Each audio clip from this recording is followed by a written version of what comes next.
So you accept? Yeah, it works. Fantastic. Bonjour. Ça, ouais. Pardon. J'ai eu un petit stress en me disant non, pas aujourd'hui. Ça va, tu vas bien, Georges? Oui, très bien, merci. J'ai un café et tout va très bien. Super. Moi, j'ai fait plus anglais que toi, mais c'est pas 5 heures. J'ai énorme tasse de thé vert. Bon. Ah, très bien, très bien. Avec du lait? Comme tu le fais? Non, c'est juste thé vert et je mets un peu de citron dedans, j'aime bien. Ok, c'est pas trop anglais, non? Non, peut-être pas, non. Non, exactement. C'est déjà pas mal. C'est peut-être plus azerbaïdjanais aussi, mais avec des variations. Bon, écoute, c'est génial que tu es là et donc tu as trouvé le temps parmi ton emploi de temps très chargé. Et donc, on va commencer notre conversation et j'espère que sur la route, on aura des gens qui vont nous rejoindre. Alors, comme je t'ai dit, j'ai fait des recherches et j'ai trouvé que tu as un parcours très passionnant.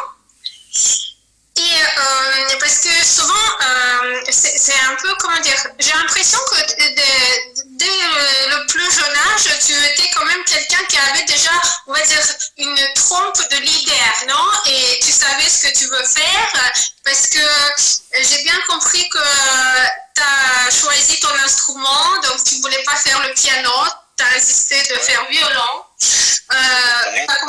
Tu as commencé à 10 ans. C'est pas très tôt. Enfin, maintenant, on dit que presque de berceau, il faut donner l'instrument aux enfants. À 15 ans, là, attention quand même, parce que c'est vraiment pas commun. Donc, tu jouais dans un groupe de heavy metal. Ouais, c'est vrai.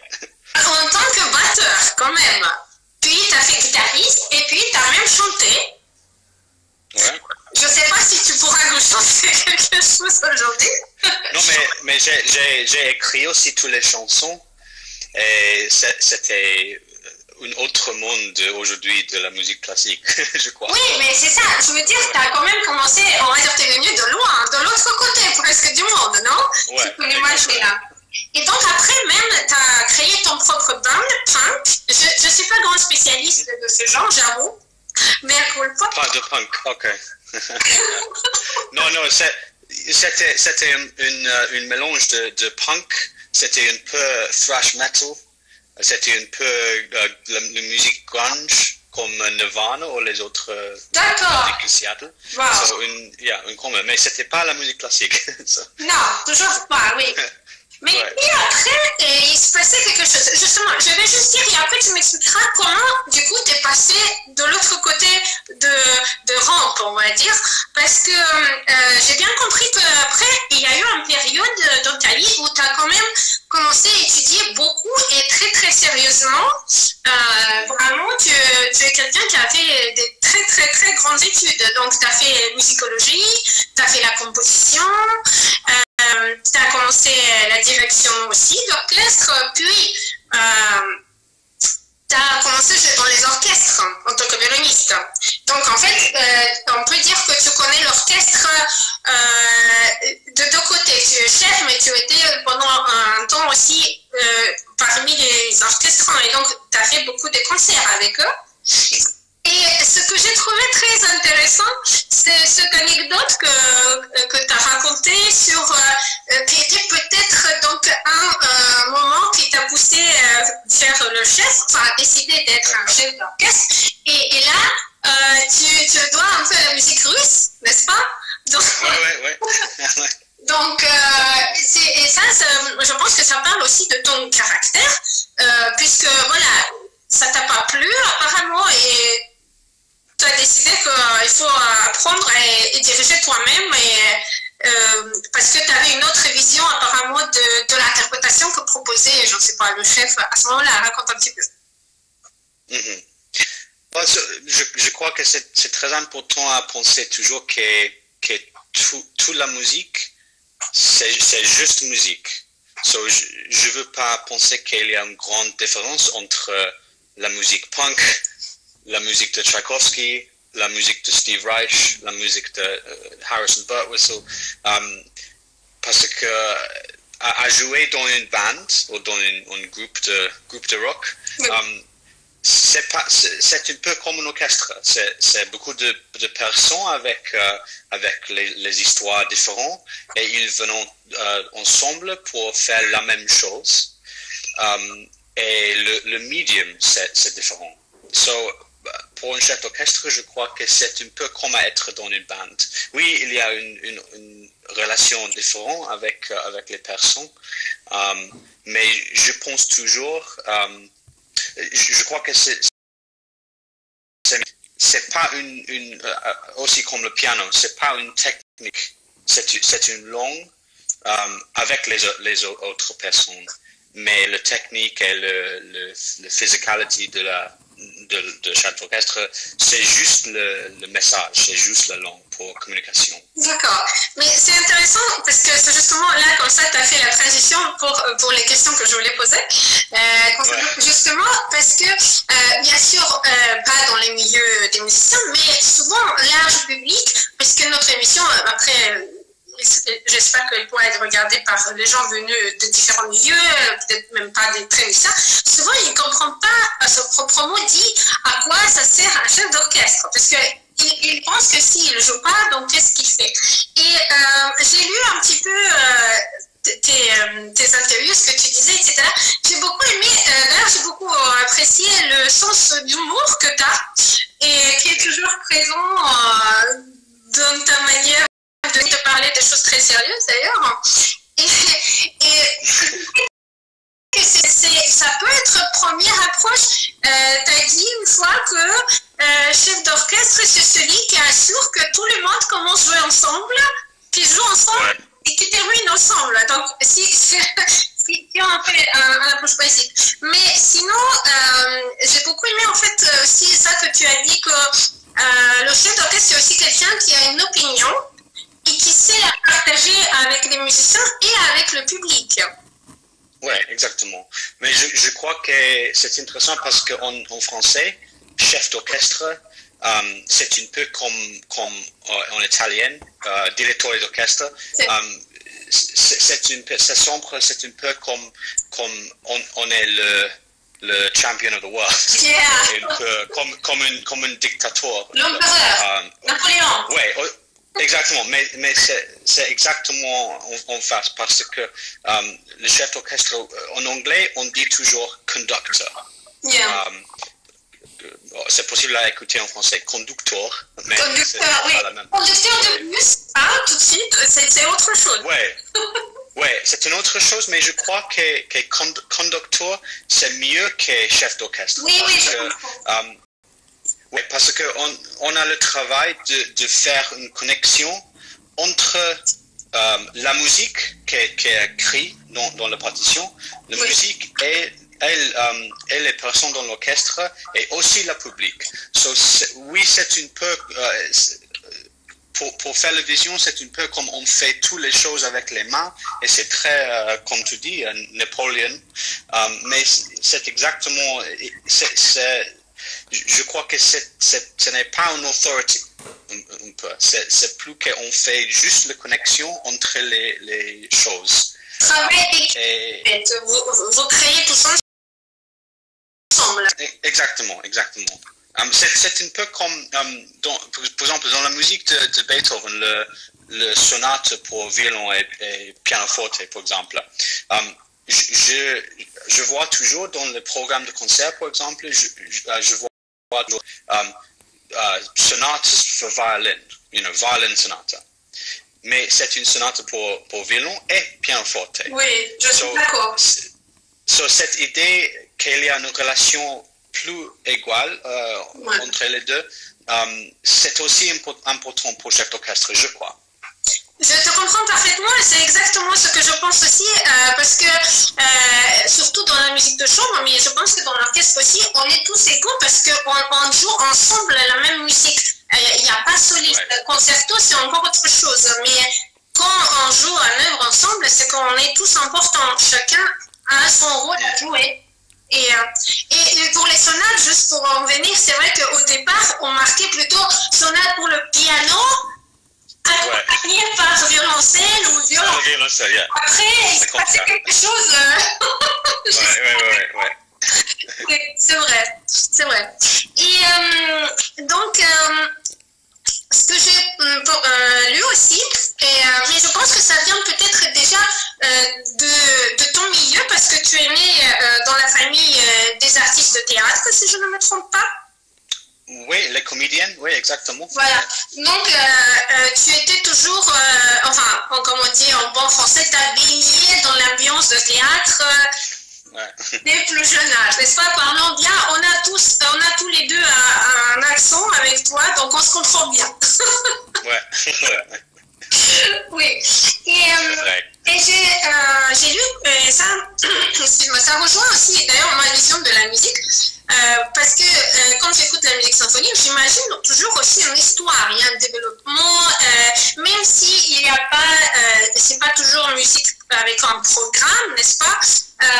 Mais c'est évident qu'il se passe quelque chose et le compositeur n'est pas dans le vide quand il crée ça. Et toi, tu as parlé beaucoup, je crois comprendre, avoir compris, que pour toi c'est très important côté raconter l'histoire quand tu travailles sur un œuvre, et tu vois très proche, parce que souvent les chefs d'orchestre, c'est vrai que soit ils donnent, on va dire, plus de place à la musique symphonique, au concert avec les orchestres, ou alors à l'opéra, au spectacle dans les théâtres. Il y en a ceux qui évitent faire l'opéra aussi. Je pense que c'est bien sûr, ça dépend de la personnalité. Mais dans ton cas, j'ai cru comprendre que tu aimes les deux et tu arrives à les théâtraliser dans les deux cas. Tu peux un petit peu parler de ça? Ouais. Pendant mes études, mon professeur pour chef d'orchestre, pour la direction, il a dit toujours que notre travail, c'est pour demander beaucoup de questions d'une pièce. Autrement, c'est très important à faire les choses avec les mains et pour la technique, mais demander aussi pourquoi, par exemple, cette symphonie, pourquoi, qu'est-ce que c'est dans la symphonie, quel instrument, pourquoi il y a une symphonie dans cette tempo de Beethoven, de Brahms, par exemple. Les questions sont très importantes, mais après, on doit demander aussi pourquoi on joue cette symphonie maintenant, de 2020, par exemple. Pourquoi?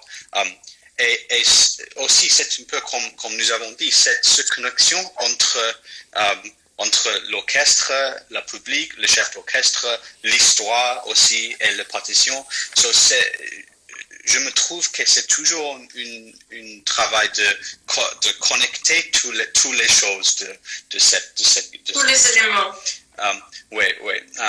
Et pour moi, je me rappelle toujours cette leçon de le temps des études où on doit toujours demander qu'est-ce que c'est dans cette partition. Et aussi, ce process, c'est pas fini. C'est toujours un process très long pour la vie. Oui, bien sûr. Tout à fait. Je crois. Je suis tout à fait d'accord, hein. Parce que c'est ça qui fait peut-être d'ailleurs, et c'est la bonne réponse à cette question, j'imagine, et qui te pousse ou t'inspire à travailler sur un œuvre ou l'autre, en sachant que la plupart des œuvres qui sont jouées maintenant, sauf la musique contemporaine, on va en parler un petit peu plus tard, ils ont déjà été interprétés par les grands chefs dans le passé. Il y a des enregistrements qui sont légendaires, etc.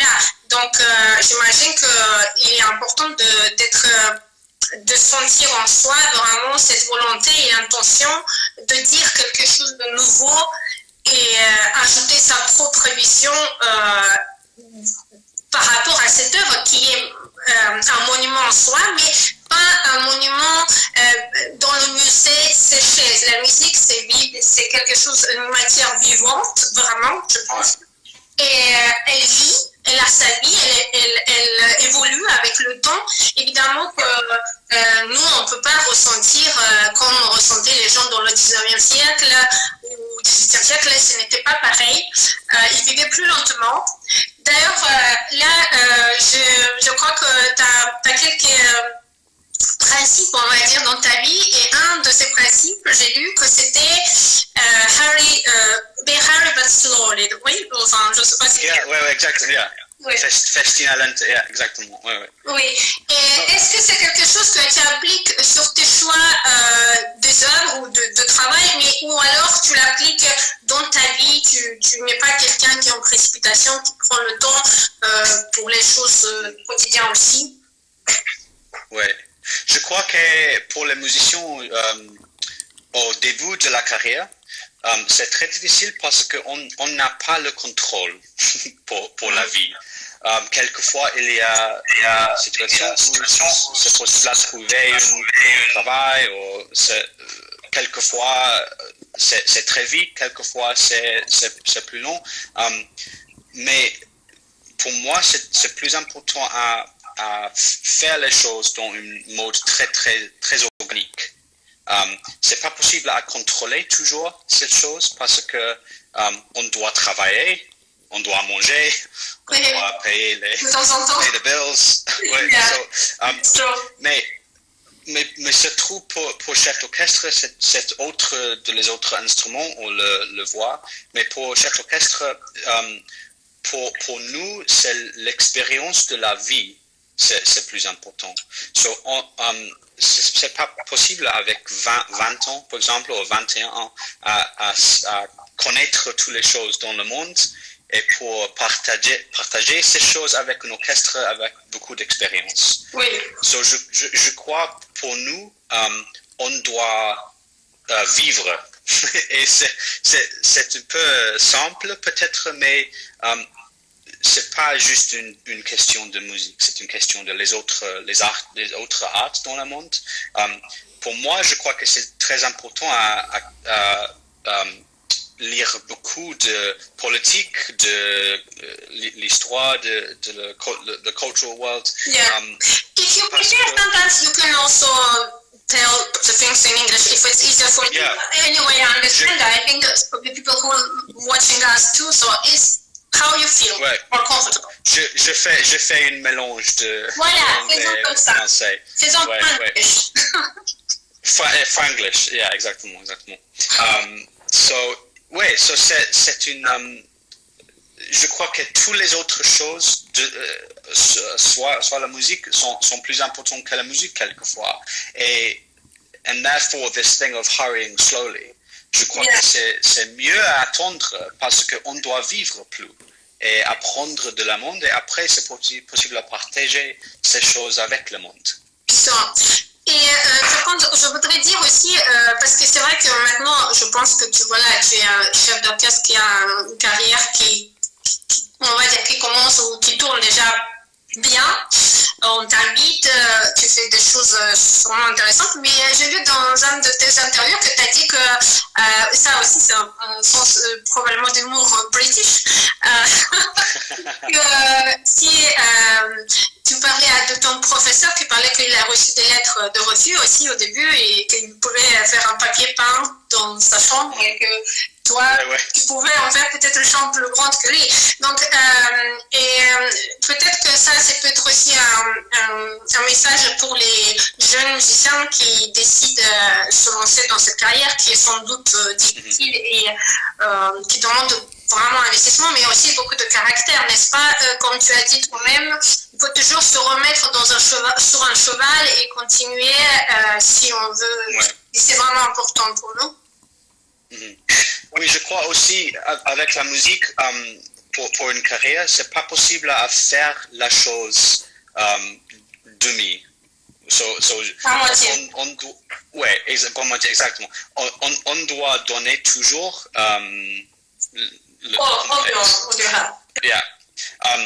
et c'est toujours difficile parce que ça vient de la vie personnelle, ça vient de la vie familiale, de toutes les choses dans la vie. ils sont toujours dans le monde de la musique et cette idée de faire cette lifestyle un peu. Yeah. Je crois que, mais pour toutes les universités de la musique, par exemple, je crois que c'était pas très très clair que c'est comme ça. Et je crois que si tu es une personne qui est affrontée d'une rejection, par exemple, ou c'est très difficile à continuer après la vie difficile de cette carrière, trouve une autre, je crois, parce que c'est très très difficile. Je voudrais dire, oui, c'est très facile, c'est pas de problème. Non, c'est pas vrai, oui, bien sûr. Ouais. C'est difficile pour chacun, oui, tout à fait. Exactement. Et aussi, surtout, par exemple, le monde de la musique classique, c'est très très petit dans le contexte de la monde. Et aussi, par exemple, si on prend le plus celebrity de la monde de musique, oui. Je crois que c'est possible pour cette célébrité à aller dans un magasin ou dans le supermarché. Et, exactement. Yeah. C'est pas comme le monde de Hollywood ou comme le sport. C'est très très petit. Et... Maintenant, ça change un petit peu. Peut-être pas pour les chefs d'orchestre, mais c'est vrai qu'il y a certains musiciens qui ont compris comment, on va dire, tourne maintenant le marketing, etc. Donc, il y a parmi les instrumentistes, les personnes qui cultivent leur image, qui vont souvent à la télévision, parce que c'est à la télévision que les gens regardent. Et c'est vrai que les concerts classiques, la plupart du temps, ils les passent à 1h du matin quand tout le monde dort. Et c'est sûr que c'est pas là que les gens vont vous connaître mieux. Il y a le prime time, n'est-ce pas? Et c'est pas là qu'on va écouter une symphonie, je sais pas moi, de Mahler, etc. Ouais.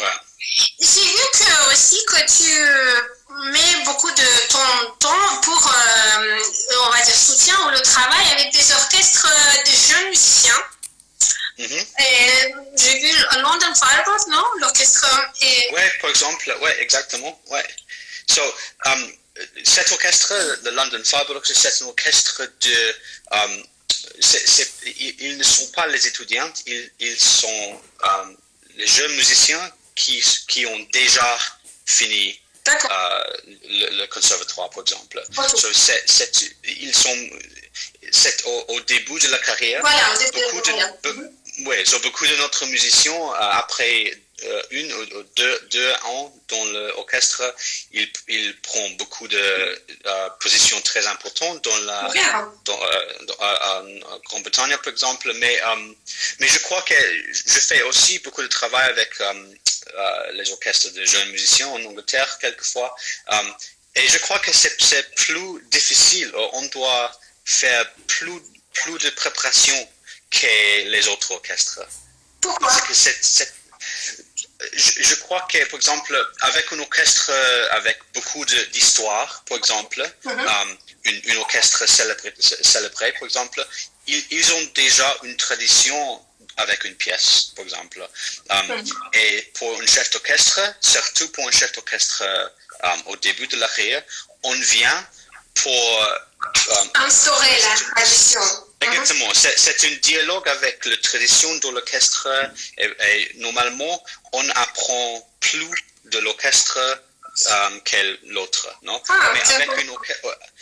avec un orchestre des jeunes musiciens, ils cherchent toutes les choses du chef d'orchestre. Comment à jouer les instruments, comment à faire... par exemple, exactement comment à faire une il y a tout à construire, en fait. Il y a vraiment un modèle. Exactement. Je l'adore, mais c'est difficile. C'est difficile, sans doute. C'est difficile, oui. Ouais. Mais j'ai l'impression que, voilà, justement, tu n'es pas quelqu'un qui a peur de difficultés. Parce que souvent, on écrit de toi, on dit que tu es quelqu'un qui a une curiosité insatiable. Et effectivement, j'ai regardé un petit peu le répertoire que tu interprètes. Et c'est vrai que ça va de Handel jusqu'à Adam différentes. Donc, il y a tous les siècles, on va dire, sont représentés. Et j'ai même vu que tu es capable quand même faire diriger dans le même, durant le même concert, donc l'orchestre les Arts Florissants et après un ensemble intercontemporain qui ne reprend pas quand même, on va dire, le même stylistique. Et donc, j'ai aussi lu que tu as dit une chose très intéressante, qu'il ne faut pas faire un détour pour la musique contemporaine, genre le programme seulement, mais il faut donc montrer des parallèles avec les traditions. Donc, mettre, je sais pas, Mozart ou Schubert et après un compositeur moderne. Et apparemment, tu as fait ça, je crois, en France, n'est-ce pas? J'ai oublié malheureusement, mais à cool pas le nom de compositeur français, mais j'ai vu que tu as fait Paul Médard. Laurent Lefrançois. Voilà, c'est ça. Je m'appelais François, mais je n'étais pas sûre pourquoi je préférais ne pas dire. Ouais. Voilà, donc faire deux concertos pour le même instrument, mais avec complètement différentes styles, etc. Donc c'est courageux et c'est intéressant. Qu'est-ce que ça représente pour toi en fait? Comment tu fais passer, on va dire, d'un siècle à l'autre? Comment tu choisis que celui-là peut aller avec celui-là ou pas? Quels sont les critères?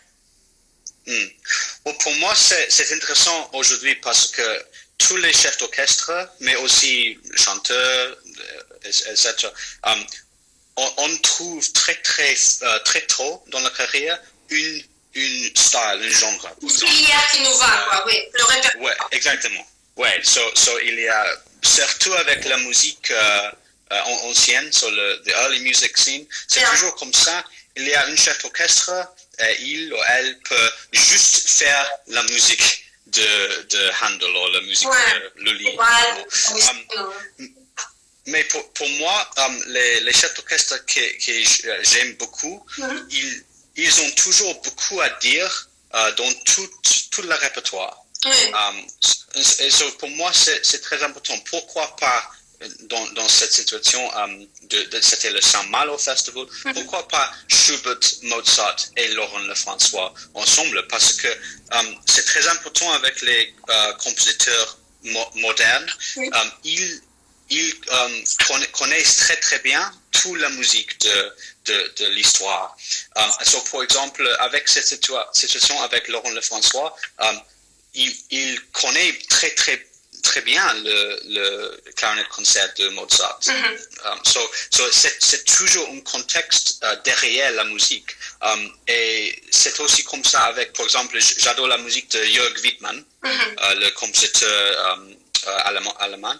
Et avec Jörg, il est surtout clarinettiste, mais il connaît très bien toute la musique de l'histoire. Toute sa musique, il y a toujours un contexte pour la musique contemporaine. Pour moi, c'est très important à penser toujours. Il y a une grande monde de contexte derrière toute la musique, aussi la musique d'aujourd'hui. C'est très intéressant. Et aussi, ça m'a impressionné parce que, si tu veux, c'est la première fois, je connais quelques chefs d'orchestre, mais j'ai jamais eu une occasion, voilà, comme ça, à avoir pour moi, pendant une heure, à discuter et poser toutes les questions qui m'intéressent. Donc, merci à toi pour cela. J'ai un peu regardé comment tu travailles sur les opéras et j'ai vu que tu as dit que pour toi, ça commence par la parole. C'est un peu comme cette fameuse phrase de Bible, non? D'abord, il y a eu une parole. Et donc, toi, tu étudies d'abord le texte, le script, le libretto. Tu es un vrai Européen, même si on a eu Brexit, mais toi, je pense, voilà, je sens dans toi l'âme européen. Et tu connais beaucoup de langues, et donc tu es capable de les lire dans la langue d'original. Et après, tu vas à travers le travail avec les chanteurs, et puis seulement à la fin, donc tu viens vers l'orchestre. Donc tu cherches vraiment, on revient à cette phrase que tu as dit, que tu te poses toujours des questions. Et je voudrais dire que je comprends ça parfaitement parce que souvent quand on regarde l'opéra, on est un peu porté par la musique. Les sous-titres sont très hauts, il faut avoir son petit collier pour les lire. Mais là, pendant lockdown, Moi, j'ai regardé beaucoup des opéras personnellement sur le site de Léopold et c'était très bien sous-titré. Et c'est vrai qu'il y a des phrases qui sont parfois extraordinaires. Ils sont de profondeur incroyable. Et donc, effectivement, je pense que pour les chanteurs et pour le chef, j'imagine, ça change beaucoup. Qu'est-ce qu'elle dit? Pas seulement la note, elle prend en compte ou je ne sais pas quoi, mais aussi qu'est-ce que ça représente dans le développement d'histoire, quelles sont les émotions du personnage. Donc, voilà.